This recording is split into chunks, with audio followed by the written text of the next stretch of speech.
Hey Matt, how are you doing this evening? I am doing great. I'm finishing up work and then I'm going to play some board games and maybe some video games and get ready for my weekend.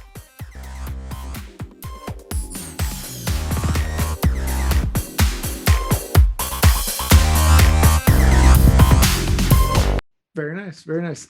And well, you're in a warm locale and you still play board games, which is pretty amazing because a lot of people think the general trend is towards places that have snow, like Ohio or farther north. So, um, what are you playing this weekend then with games? Let's see. So we have been playing Vagrant Song. That definitely has gone to the table the past two game nights. I also just got Mhm. Flamecraft. I have not played it yet, but I know it's definitely one that people are excited for. Let's see. What else are we playing? We play a lot of nice buns, just in Okay. between, like almost like a game break. That way, it just kind of lightens the mood a little bit. And then we're still chomping through role player adventures. We're on Oh, campaign 6 or 7 now, just or scenario 6 or 7, and I thoroughly enjoy that game a lot. Um, but I am also very excited for Frosthaven. It's about to start fulfilling, which is very exciting. yeah. And I'm trying to snag a copy of Artisans of Splendent Vale, hoping I can find one once the Kickstarter fulfills. Yeah, yeah. Well, that's a lot of games. But I guess I should introduce you. I know who you are, but Matt works as community manager for Brotherwise Games and does community stuff and social media management for a bunch of different games and also does contract work for a bunch of games. So if you have ever interacted with a Kickstarter on the last couple of years, because that's mainly been when Matt's been working in the board game industry, you might have actually interacted with Matt without knowing it at the time, because he just does a very big amount of that stuff. In fact, right now, I think you said you were doing 33 of those campaigns. Yeah, 33 Yeah, campaigns, and about 6 of those are active, and the others are now closed and just updates and comments and things like that. A lot of them I'm under NDA and can't talk about, but the ones sure. with Colossal and Brotherwise, I of course try my best to let people know that it is me that they're interacting with.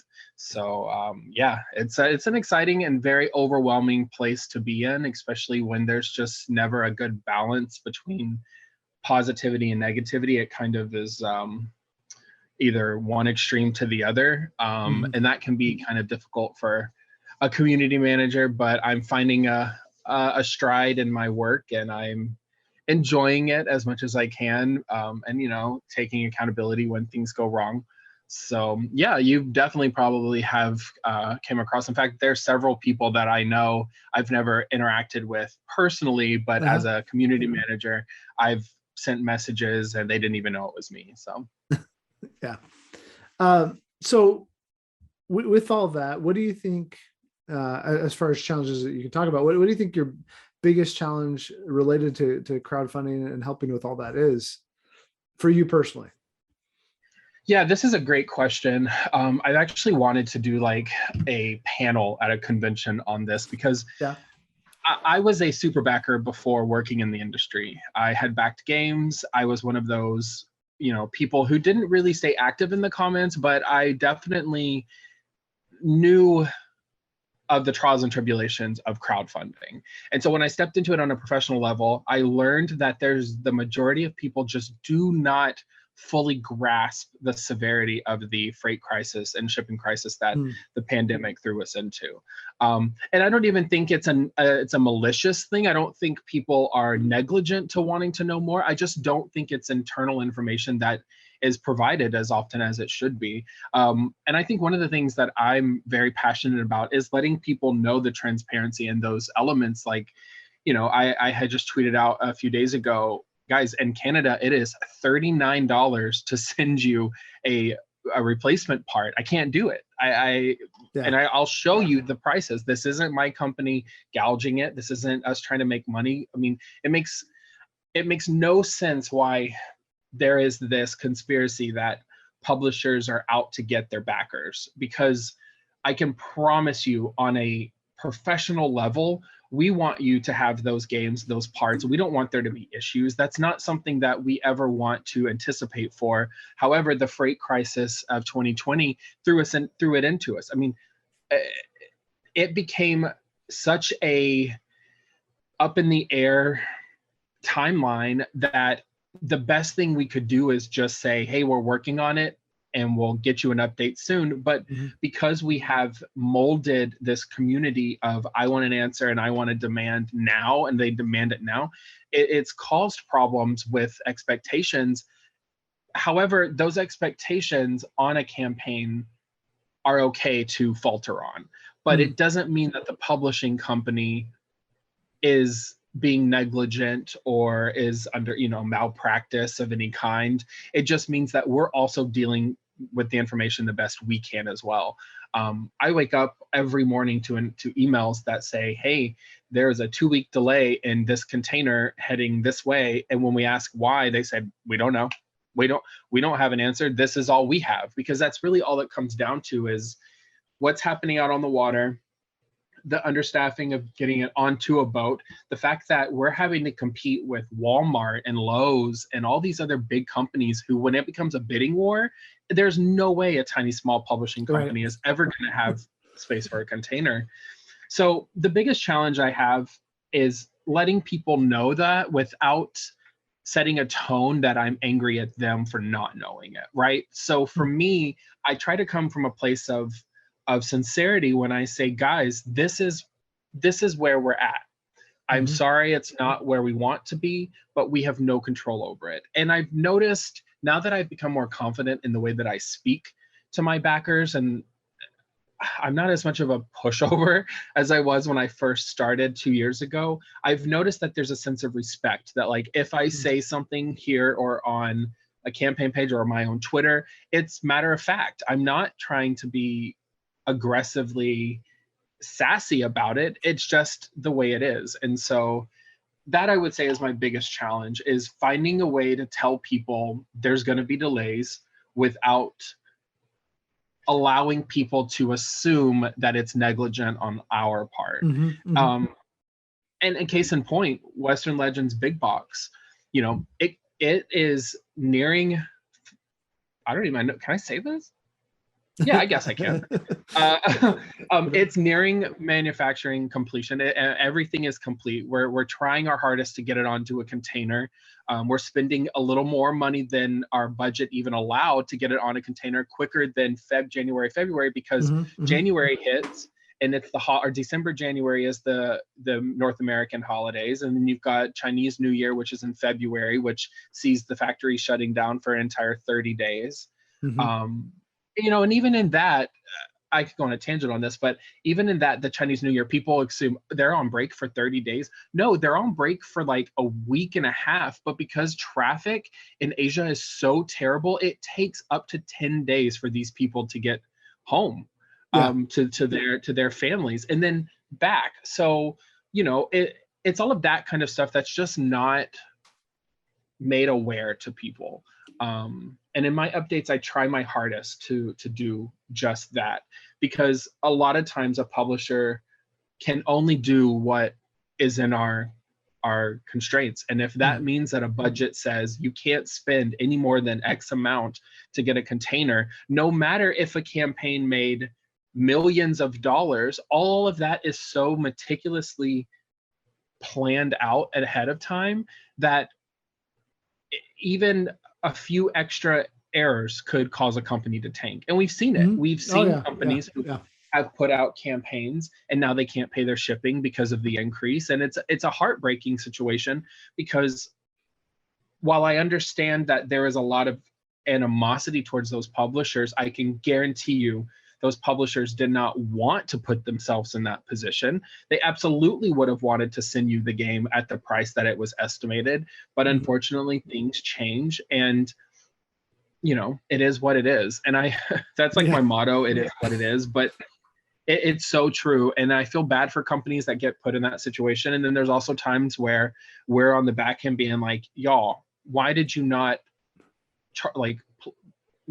increase the cost more before the campaign. All of those numbers are so meticulously planned out that I don't think people realize it's not just the day where we get our Kickstarter, we put in our numbers and we get it approved. It is months, if not seasons, quarters of the year going through what we're going to charge people for these games based on quotes from factories and such. So yeah, and long story short, that is exactly the challenge that we have, is finding a way to be transparent with our backers without giving like competitive internal knowledge. Right. You know, we have our own factories and we have our own partners, and you know, it's not, I can't sit there and say, oh, go to this person, this person, this person, because that's the competitive Right. industry. I mean, we all have our secrets, but when it comes to negligence on campaigns and when it comes to delays in shipping, it is absolutely out of our hand. The only thing that would cause a delay for us is if we didn't get the file sent in time, and then that does happen. And Kolossal and my companies are just as much susceptible to that as other publishers. Mm-hmm. But that is where the neglect comes in, not shipping. And we're still dealing with it. It's 2022, and this has been going on for what, 2.5 years now, and there's no end in sight. In fact, it's just getting worse in some places. Oh yeah, yeah. Our printer and distributor, even here in the U.S., was like, "Hey, everybody needs to know that come December, UPS is going to go up, DHL is going to go up, FedEx, everything's going to go up." Like, and he there's nothing he can do about it. It has nothing to do with us or him or anything else. Yeah, it's just the way it is. And I think part of it is people have been so used to for years, whether it's Amazon or Walmart.com or Target or whatever, being able to just order and have that immediacy with free or no or very little shipping related to their thing. And as you pointed out, like board game companies don't have the purchasing power and ability to do the things of those large corporations. Well, what's your biggest joy then related to crowdfunding and being a community manager? I think one of the best things, the most nourishing things for me, is when a campaign is going on and we see the organic enthusiasm. Mm-hmm.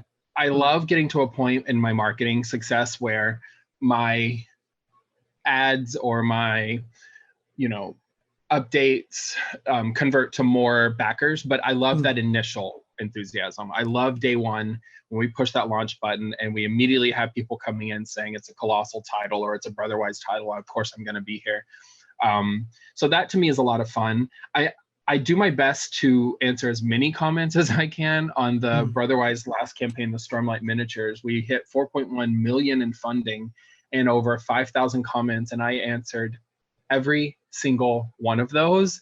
And for me as a professional, that is a like pat on the back for me, but it's also nourishing to know that I had that drive in me to do that. And that's why I like crowdfunding. It challenges me to be better and me to have a better understanding of how I'm communicating with people, and the things I'm learning professionally I can take outside of the, you know, my industry and take it to the real world, just how I speak to people, especially international people who sometimes tone doesn't always come across the way we want to.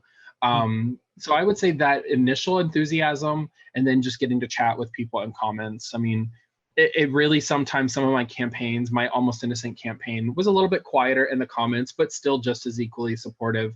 But my Stormlight miniatures campaign, it felt like summer camp ended when we hit close. That final day, people were saying goodbye to each other. Like, you know, we had been talking to each other almost daily, of answering questions. I had such a loyal group of people who were coming in to answer questions for me. And that was really cool. It was really cool to be a part of a community like that, especially when crowdfunding is its own community, but then you've got people who are the board game community or the RPG community or the miniatures community or with Brandon Sanderson, the book community is now highly, you know, a part of Kickstarter, considering the book community had the largest Kickstarter of all time at $41 million. So So yeah, it's been really cool being welcomed into these communities, and I think it wouldn't have been possible without crowdfunding. And now I have people from the campaign who follow me on my own personal social media, and that's cool to now get a glimpse of their personal life as well, instead of just being a username on Kickstarter. So yeah. Do you feel like the new content moderation tools have helped you foster community and good discourse this year then? I would say Kickstarter is on the right path. They have a lot of work to do with their content moderation and also keeping it safe for people. We just now got the ability to hide comments that are harassing or abusive or hate speech. Yeah. And unfortunately, we are dealing with that in every campaign. We have people who like to come from past campaigns who felt that they, as a consumer, were neglected from publishers who now are on new campaigns, encouraging people not to back. We have this issue with the dollar backers who only back to leave really hateful and negative and kind of sometimes really gross comments, and then they get, they're visible up until Kickstarter decides that the report is authentic. And now, as a publisher, when I can report something, it immediately hides. I also love that I can immediately, it basically erases someone's canceled comments as well. So if someone cancels their pledge, their comments no longer have the option to be viewed at all. They're all just canceled. I think that's really nice. I think that they are making baby steps towards the right direction. I just think for where we are in the industry, we could be doing just a little bit more. Like the ability to edit a comment and see like the edited history would be amazing.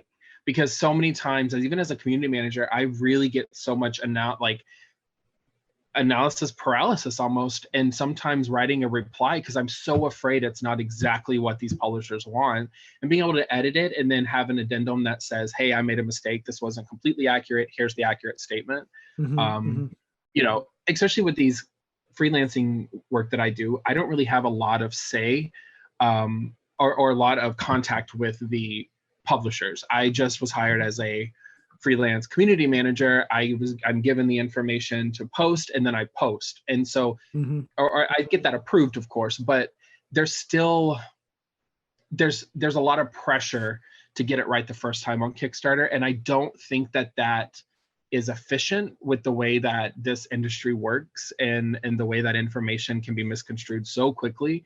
I think that there is a lack of that from Kickstarter. But I will say it's gotten better over this past year, and I know that there's new leads in charge, and I'm excited to see maybe what they can do with the platform. But they also have competition. BackerKit and GameFound, while maybe not entire competition, are looked at. I mean, you've got big companies leaving Kickstarter to go to them, so Kickstarter knows it's time to kind of step up, and it's the board game industry that got Kickstarter where it was. So, so yeah, it's time for them to kind of take care of us too. Yeah. As somebody who works full time, I find this hard sometimes for me, just part time. But how do you separate your work and your hobby? Like, how do you still? I mean, you mentioned video games, but how are board games still fun for you when sometimes you've just spent all day doing board game related things that were just tasks?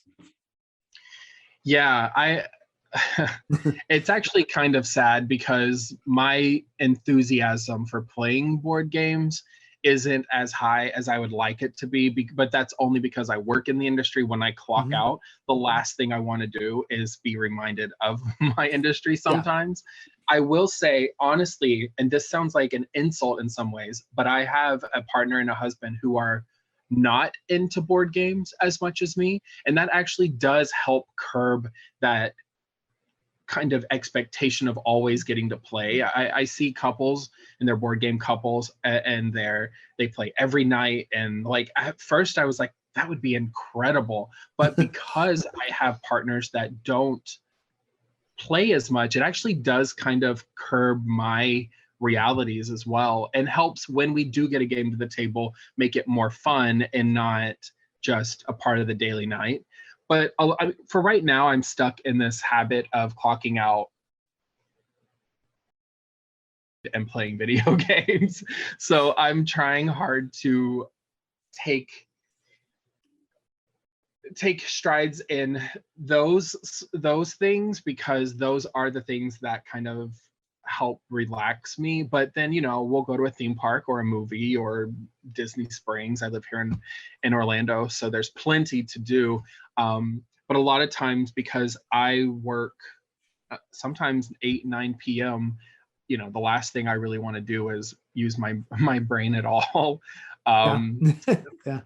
But because of all that, when we do get a game to the table, I get immediately so excited. I feel like I have a new appreciation and understanding for publishers, for designers, specifically for those that are in charge, like for those in publishing that's in charge of making like inserts. And, you know, I look at rule books differently on how they're designed now. And I opened up a game the other day, and I won't mention it, but it had no plastic bags. And I was like, what is this? Like, if you're saving the world, sure. But like, if you're not, because you have all these other plastic, why don't I have storage bags? You know, like, I just look at things a little differently now. When I was in school for film, it taught me to look at movies completely separate as well. Mm-hmm. So I kind of do that with board games now. But it also gives me, like I said, that appreciation. We're playing Vagrant Song, and nothing is really new to the industry, and that doesn't really revolutionize those mechanics. But I'm having so much fun because it's something that we're playing, you know, with my my husband and my boyfriend, and we're just kind of enjoying the night and not letting the game dictate the night, if that makes sense. Mm-hmm, mm-hmm. Do you tend to prefer games that tell stories then? Because I mean that one lends itself towards that, and you mentioned Resplendent Vale also, and like what draws you towards a game now? What are you going to pick off the shelf if you have a couple hours? I mean, yeah, so I am a huge into the theme. I love all kinds of games. I wish I had more of a less of a narrow view on games, so I could enjoy things like the 18xx games and war games and all of that. But I typically will stick to campaign co-ops. I love a good story game. I love the idea of there being hidden components or components that I've not came across. On the complete opposite side of that, I will then play things like Nice Buns or the one Chicken from Leader Games, which is on Kickstarter right now. It is right up my alley. Like, just put some dice, roll, press your luck, and then like you're done in 20 minutes. Perfect. So it's kind of an interesting dichotomy for me, because I love the complexity of themed co-op games, and then I love how simple a game like Tapple from the OP is. Like it's one or the other. When it comes to like themes like area control and worker placement, I don't unfortunately get out as much as I would like to with those, because I just don't have a gaming group that receives those mechanics well.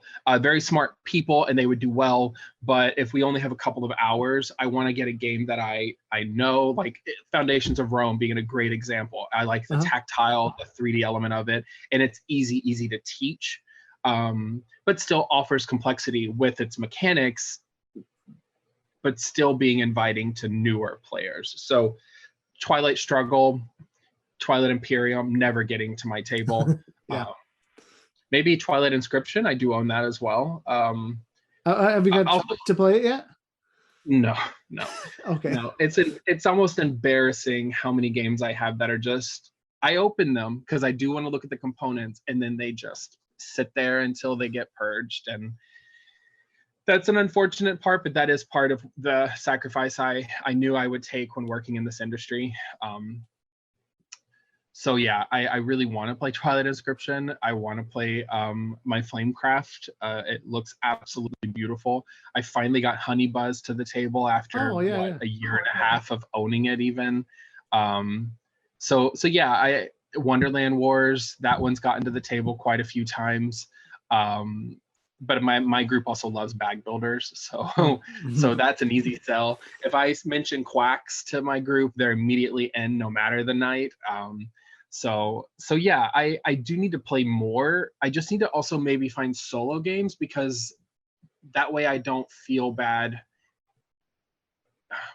forcing people to play with me these mechanics that they may not be too comfortable playing. Right. But yeah, I would say definitely theme is very important to me, and the co-op nature does make it nice. Yeah.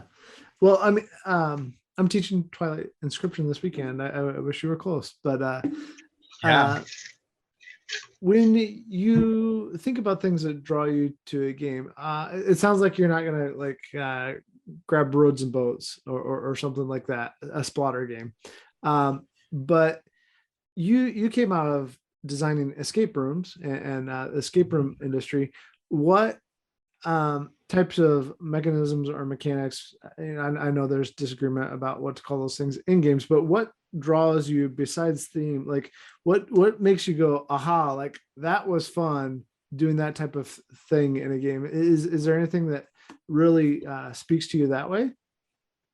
I think when it's a mechanic, like I mentioned Vagrant Song because it's the most recent, but when I'm playing it and I notice the mechanic isn't revolutionizing the type of game, but yet with it making thematic sense, I go, oh, okay, that's cool. So I like that element of games. With Quacks, of course, it's the pulling the ingredients from the bag. In Vagrant Song, it definitely has the actually, not even Vagrant Song. I can use Kinfire Chronicles because it did remind me of that too. Kinfire has a really awesome action select or who gets initiative select based on this bag. And you can pull out a number or you can pull out a character token. And if it's a character of one of yours, you get to go. Or if it's a number, the enemy goes. And I just found myself where most people don't like that luck. I loved it. And I found it punishing at times, but also rewarding. And so for me, a lot of times, even in the escape room industry and the board game industry, when I find a mechanic of a game and I'm like, okay, that's cool. I really like that mechanic. I find myself gravitating towards really resonating with the experience that I'm having with the game. And thus it typically ends up becoming a favorite of mine. I'll never forget playing Wingspan for the first time. And, you're sitting there hatching eggs on cards, or you're placing eggs on the cards to score points, but then you look at the card and it's a type of bird who hatches more eggs than other birds, and so then the cards lined up with the mechanics that you're doing, and it just felt like a sweet symphony of synergy within the game and those things, and that's essentially what makes me go aha. So really for me, I would say that's definitely kind of when I look at a game or even an escape room and I have that aha moment, like this is it for me. I also do it in movies too. When I see a really awesome scene shot, I'm like, oh man, I love that. I'm not even thinking about the story. I'm looking at like, oh, the match cut. Oh, that rack focus. That was incredible. Oh, that single 15-minute one shot, one take, like incredible. And so I just kind of look for those moments in board games as well. I wonder, I'm trying to think if there's been one lately that really, that's not one of our own. I'm trying to stay biased by not making this a billboard for well, no, I mean, is there one of your own that you're especially enjoying? I mean, for Brotherwise, I really enjoy Overboss. I just love the Calico-esque tiles on a board, and you're just placing them to score the most points, but it's actually over after only 16 tiles, so it doesn't feel, But with Kolossal, I love the Almanac series from Scott Alm's Dragon Road, and Crystal Peaks has that amazing worker placement, choose your own adventure, and then bidding war to see who gets to decide where we're going next, to then only read another page of like very simple town rules based on that specific scenario. Love all of that. Loving Almost Innocent right now because it's just such an easy game. And honestly, I think the pride I get with Almost Innocent is when I played with one of my best friends, Danny Lowe, and we got done playing and she immediately was like, "Can we play again?" I was like, oh, that feeling was so satisfying. But yeah, I would say, those are probably the ones for me that spark a lot of joy for my own companies. Revive from Oporta, that I got it to send to reviewers, and then there was a copy for me for just production photos and things like that. And I ended up playing it 4 nights in a row. I saw yeah. Because again, that was another one where just all the like bells and whistles of the game lined up with the mechanics and then the theme, and it just hit right exactly where you needed it to. So yeah, I would say those are them. Come Together being another one. We demoed that or got to see that at Gen Con. Ironically enough, I've yet to play with my group because the minute I was ready to, Revive arrived, and I was like, if I'm going to play an I Live Svensson game, it's going to be Revive for right now. But yeah, I've got some good ones. A lot of our games don't typically get to the table just because since I'm dealing with them so much in my 9 to 5, I don't like to play them outside of it, especially when I have a shelf full of unopened other publisher games. But yeah, I see Lost Empires in the background on yours. That's actually fulfilling right now, so that feels good for my mental health to have that making some progress out to the backers. Yeah. I'm looking forward. That's the one that you let me borrow, and it's been sitting up there because I'm hoping other people enjoy it too, because it's fun. I mean, I'm not going to be able to say his name right, but I was on the Magnificent kick for a couple weeks, and so I started looking into his designs more, and then with Revive. Iliff? Yeah, Iliff. Yeah. And then I was like, oh, this game is going to be really good. Because I hadn't touched the Magnificent. I bought it for like really cheap at I don't know if you caught it at Origins last year. They were selling it incredibly cheap, so I bought it. It was one that I had played once before, and I was like, okay, whatever. Brought it home, needed something solo to play, and I played it like 10 times in 2 weeks. And then I looked into Revive because you were like, oh, it's good. So I'm excited about that one coming. Are you painting any minis, or did you just paint digitally? I'm going to go in a completely different direction real quick. No, I mean, I've definitely painted as a hobbyist, but not as a skilled hobbyist at all. And then when Moonbreaker came out just recently, it's got a whole section of digital mini painting, and it is just so, I wish I had more time to sit for a couple of hours and paint. And that's another thing too. A lot of my time before I worked in this industry would be spent on my computer, and now I make sure to get away from it when I clock out, because I'm just always so tempted to click on that notification, because since most of my team's international, I start getting messages from them as early as 2-3 a.m. my time. And there are several times where I have made the mistake from clicking on those, and even if they're nice positive messages, I then immediately go back into work mode at 3 a.m, and it's just not healthy for me, and not even my team, to think that expectation that I'll be around to answer that.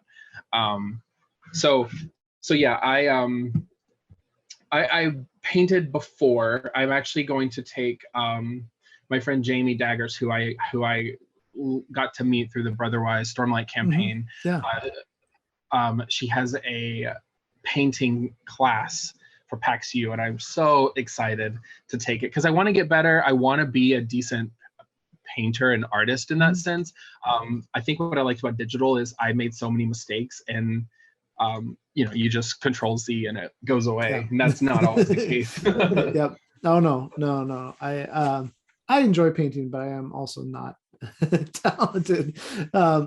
So if you could designed the perfect con experience for yourself? Because I know you're going to go to PAX Q and just play games, and you lit up when you told me that this summer that you just get to play games and hang out. What would the perfect con experience? What city would you go to, and what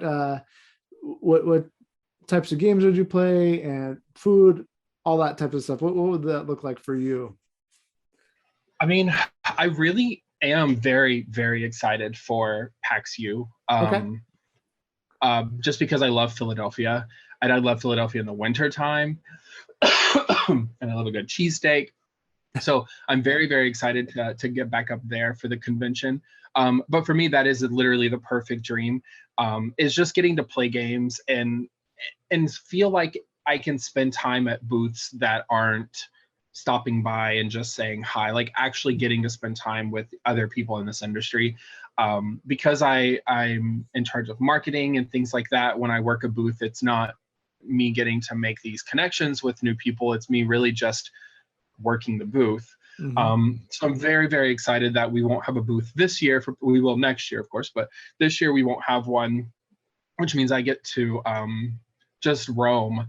I'm also so excited for this year because I get to help out one of my best friends, Risa, who is the marketing manager for Incredible Dream. I'm actually going to be demoing Kinfire on Friday, Saturday. And so for me, that's so exciting because it's not my company's.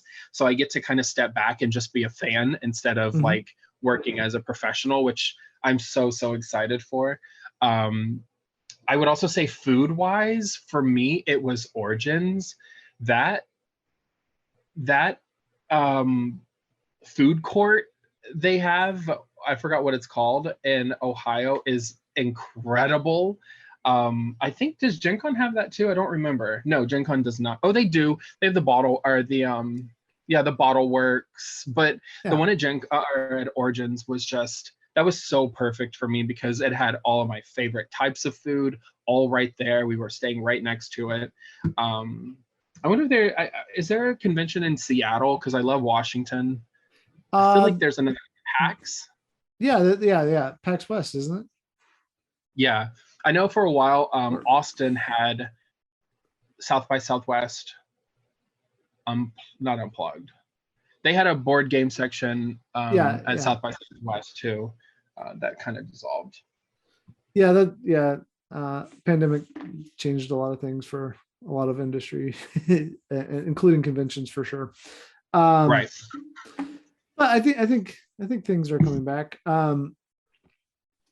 It's crazy to hear that you had a good time with food in Ohio, but as somebody who lives in Ohio, no, we actually, I mean, you and I kind of talked about this, like Cleveland, Columbus, and Cincinnati, we're almost our own thing compared to the rest of the state, but that is what it is.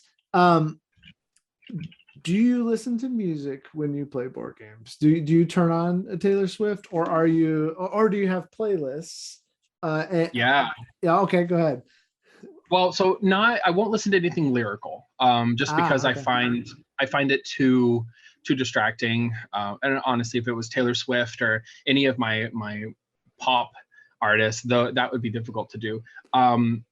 But we were playing Lord of the Rings, the Journeys to Middle Earth, and we had like the Lord of the Rings soundtrack, or playing like Dead of Winter, and we had like Bear McCreary from The Walking Dead playing in the background. Vagrant song lends a lot of its inspiration to like Silly Symphonies and the Cuphead and the Bendy and the Ink Machine. So there's plenty of like 50s jazz type music that works really well with that. But yeah, the only time that I really enjoy a good soundtrack is when it's actually provided by the publisher. Trying to think if there's one. Kemet had a soundscape from Matago that I worked on. That was really cool because it came with sound. But one of my favorite types of audio immersion is actually from Forgotten Waters, Plaid Hat Games, because they had just this most beautiful narration on top of a soundtrack. Kinfire's going to have that. I'm so excited for. So I enjoy it when the publishers take notice and make that either an addition on a crowdfunding or just work, give me a playlist to put out, a curated playlist. I think that's a lot of fun. But yeah, no, if it's a lyrical, I don't like to play it, especially with some of these games. It's more me, explaining the rules and then answering any questions. So yeah. But music-wise, I do love a good instrumental or orchestra or soundtrack. Where Star Wars Villainous, of course, you could listen to the whole Star Wars instrumental soundtrack while playing, which is kind of cool. Yeah. So, because what's your board game collection up to now? I last time you were like, I might be at 800 or 900, but I need somebody to collate it for me on Board Game Geek. Yeah. Buns actually said she would do that too. And I was so tempted to give her the list and have her do that. And I was like, this is ridiculous. I can't. But I'm probably past 1,000 now. Okay. Most of my catalog is in a storage unit. And that's just because since I do global replacement parts for all my companies, I had to take what space I had for personal use, turn that into workspace since I work permanently from home. And a lot of my own collection is just sitting in a storage unit. That's hard. Well, because then you can't just go grab something when you want to. Yeah, that's also a good thing for me though, because I have hoarder mentality. So when it is time to purge, knowing that I've not seen something for a year makes it a lot easier to let go of. It's hard for me to let go of games because I don't view them as products. I see them as hard work from artists and from designers and from publishers and from the whole team. And so for me, it's like owning a piece of art, and you wouldn't just throw away a canvas art. So it's hard for me to find a donation to, wherever. Now a lot of times when I purge, I just put them in a box, and then my friend from Texas comes up, and she's actually coming up Sunday, and I'm so excited because I have games to give her, and then she takes them back down, because my ultimate goal within a 5 to 10 year plan would be to own a cafe, a board game cafe. Very cool. Yeah, I just went to a fun one the other day in Kansas City. And their focus was on playing, and they did things like they had different nights for trivia and things like that based on what people voted on, which was cool. And it was really that third space idea of bringing people together. But going backwards, what 3 games would you recommend then? And they have to be games that we'll say have owned at least in the past. Maybe you don't know, but what 3 games would you recommend to somebody who's just getting in? They found Catan and Ticket to Ride at the local store, but now you're like, here's a wider world. Yeah, for sure. I mean, obviously, with no surprise, my first will be Quacks of Quedlinburg. I think it gives a really good opportunity to show multiple mechanics in our industry while still being accessible and inviting to new players. You've got a bag building, and you've got push your luck, and you've got a little bit of buying and even selling at times. And so I think that one for me is the most fun. I've taught it to the most people out of all my games. Every time I teach it, it literally converts to a sale. I really should start taking some royalties from who owns that now? CMYK, I think. Yeah, it's I think no longer they're doing the US now. Yeah, it's no longer North Star. I knew that. Definitely that one. I would also say Welcome To as a flip and write. I think it does a really good job in kind of teaching people those mechanics of a flip and write, and also the idea of having I've got the dry erase board, so it's a little bit more aesthetically fun for people when they're getting to erase. I would also say in that same kind of ballpark, Super Mega Lucky Box from Phil Walker Harding is one of my favorite flip and writes. I think that is just phenomenal design, a very simple learn in 2 minutes, and then I was talking to Phil and David about it, and they had been in development for like 3 to 5 years on that game. And it's so simple because it's just what it is, bingo, with a couple of twists, and yet it took them so long, because that to me was the brilliance of it, that it took so long to make this so simple, and still equally as fun to play. I would also say on a bigger scale, if I have someone who really wants to dive into the industry, I would probably choose something that's app assisted, because I would like for there to be some sort of intrigue from newer players with the app assist, but also realizing then once you've learned these mechanics, you no longer need an app for other games. So Mansions of Madness would absolutely be a gateway for me. For someone, of course, that's gone through the Settlers and the Pandemics and the Small Worlds and Ticket to Rides. But once you're ready to move past that, I can show you some newer things. Definitely either the Mansions or the Lord of the Rings from Fantasy Flight would kind of fall in that same category as well.